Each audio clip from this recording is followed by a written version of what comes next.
د حسن علي مور نه په ګجروالا کې موټر سایکل سنیچرز چې کوم دي هغه ته پرس تختول دي چې پکې ډېرې زیاتې پیسې وي او د ګجروالا پولیس تر اوسه پورې غله نه دي گرفتار کړي د حسن علي مور ته دغه پیسې نه دي واپس کړي. بل طرف لا دا خبر د انډیا په میډیا باندې هم ډېر زیات وایرل دی. د حسن علي انډیا سره تعلق دا سره چې د حسن علي کومه ښځه ده هغه د انډیا نه تعلق لري او بل طرف ته حسن علي د پاکستان یو سټار هم دی او بل طرف لا انډیا زموږ یو دشمن ملک دی. د پاکستان خلاف اس نیگیټیو خبرونه جوړي او بیا چې کله حقیقت پکې وي نو هغه پس خو بیا ډېر زیاتې ډرامې کوي. اوس د انډیا میډیا په دغه پس سر ډرامه کړي د حسن علي مور نه غلا چرته شوی دا کم ځای کې ته شوی دا څومره پیسې ته پټي شوی دي. پولیس د حواله سره سویل دي مکمل تفصیلی در سره په دې ویډیو کې شریکو مجي.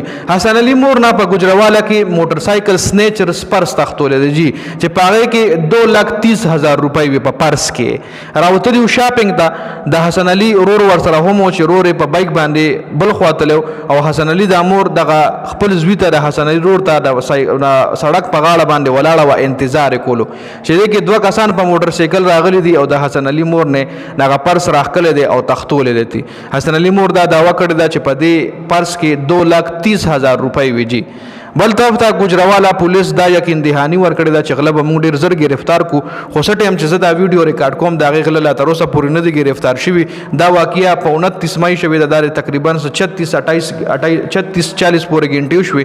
دغه غله لا تر اوسه پورې ګجروالا پولیس نه دي گرفتار کړي جی. حسن علي د پاکستان یو سوپر سټار دی او اوس دغه چې کم سټرانګ بیک د نیوزیلند خلاف وشو 15 وکټې واغشتلې نو هغه نور هم هایلایټ شو.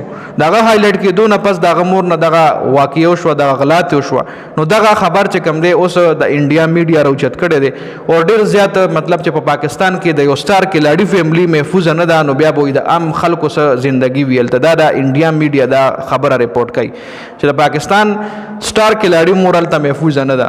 د پاکستان یو سټار کلاډي مور نه خو بل طرف لکه مونږ وګورو نو موټر سایکل سنیچرز چې کوم دي دا د پاکستان نه زیات په انډیا کې دي جی.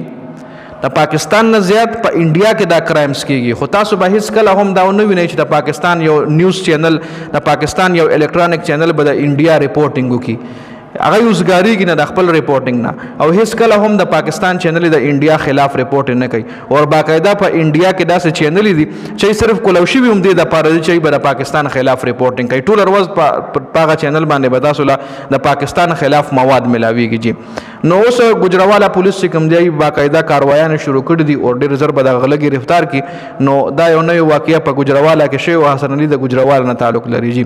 نو دا یو نوې واقعیا سټریټجی د حسن علي مور سره شوی ده چې ډېره زیاته په سوشل میډیا باندې وایرل ده. نو مکمل حقیقت در سره ما په دې ویډیو کې شریک کو دی حواله سره تاسو سره لري خپل رائے هم موږ سره په کمنټ کې ضرور شریک کړئ. د ویډیو کتلو زیاته مننه. والسلام.